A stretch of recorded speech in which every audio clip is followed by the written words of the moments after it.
Hello everybody, I'm Gaelen McCormick and I teach bass at the Eastman Community Music School here in Rochester, New York. This is a video tutorial about the Borodin Symphony No. 2, the last movement for you guys who are going to All County in the high school. And I gotta be honest, I can't believe I've never played this Borodin Symphony before. It was totally new to me when I saw it come up on your list. So I've had a lot of fun learning it. As I'm looking through it, I noticed, wow, there's a lot of accidentals here, huh? But the part's not terrible. You know, it doesn't lay terribly if you're willing to get out of half and first position. So I hope you're going to join me as we do a little bit more of what I call playing in the cracks, like the positions that we don't always want to play in. You know, I know we're just kind of slaves to first position and half position. And if you want to do it, I don't mean to make it sound like that's terrible. You go ahead and do it. It just creates a lot of work if you want to do that. So I'm going to suggest some fingerings that might be a little bit new to you, but will save you a lot of energy if you're willing to just think about where they are. So the thing I notice as I go through this is not only the accidentals, there's a lot of detail work of like really hushing down and being real crisp, like in the beginning. And again, I'm not positive on this tempo, so I'm going to take things a little under for practicing. Just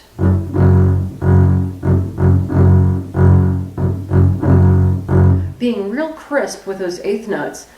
I don't think that would be legato at all, or you're not going to hear that syncopation come out. So I'd really set the bow on the string.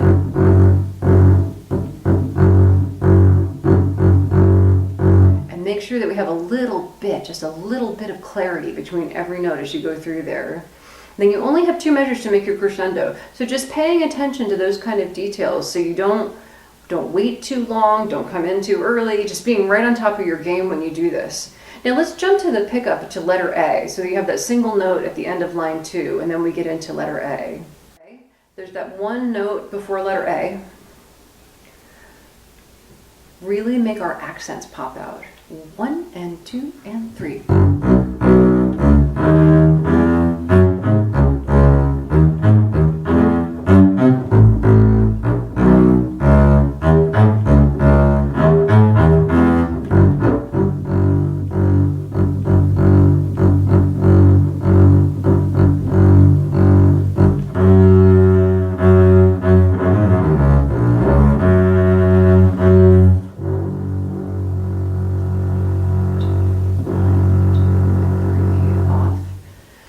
So did you catch the line below A? Did you catch that we have 3, 4, 2,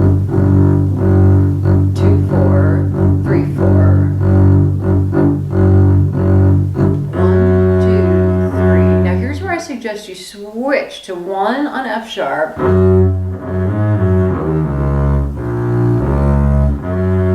Do you see what happens there? Let me zoom in for a second.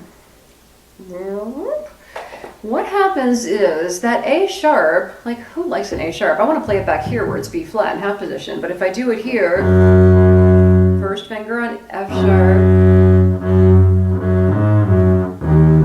D sharp, C sharp, A sharp's here. So 1, 4, 1, 4, 1, 4, 1, 1. I'm going to play that slow.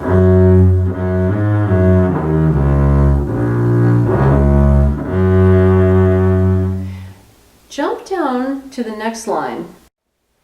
So now after letter B, we're up here on C sharp on 1.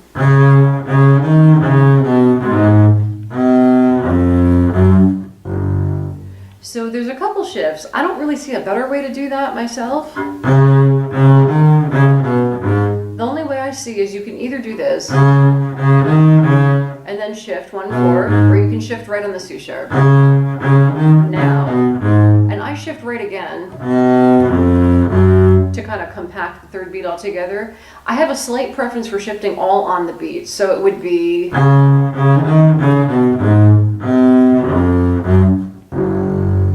player's choice, whichever thing you like better. I would not shift back for the G sharp though. It just is senseless to me to be for all of that stuff. Okay, when we look at letter F, I want you to notice that the key signature has changed. And I know that when you're in rehearsal, you're going to notice it because you've actually passed through 2 sharps and now you're in nothing. You're right, your key of C or maybe A minor. So when you're taking a seating audition though, you might not remember that. So I would mark that you have C naturals. I don't know if you have any F naturals. I think they've been turned into F sharps, you know, by the composer. But just mark yourself a C natural so you don't accidentally play C sharp. And let's start on the measure before F, and let's just play through this for a few measures just to see how it goes. 1 and 2 and 3 and...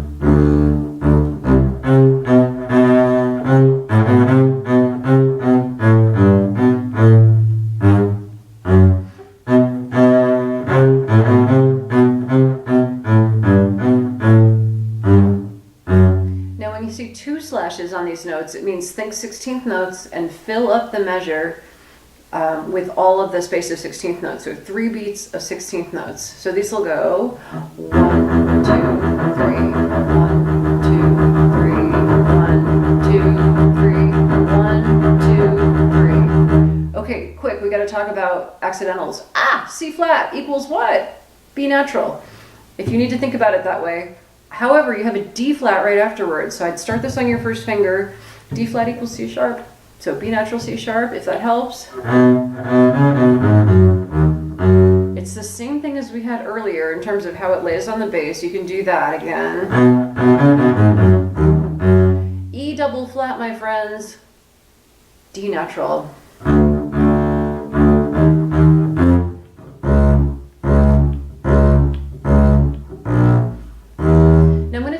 Up here in that next measure and not across. You can do it across if you want to, but the very next thing you have to do is a D flat. And so I'm ready with the D flat, E flat turn.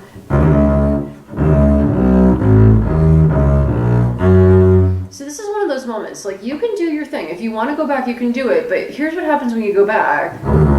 Shift back, shift up. Shift back, shift up. I see that as a lot of mileage and a lot of wear and tear on the pads of my fingers. So if I do this differently, shift up, C flat's a B natural. It's only a half step up. Then back a half step, across. G flat is across here on the D string is what I'm tapping. And then we can go back to half position if we want.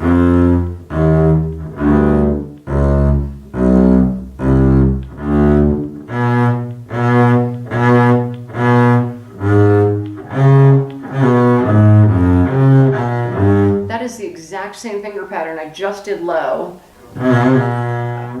Cross, half step up, back.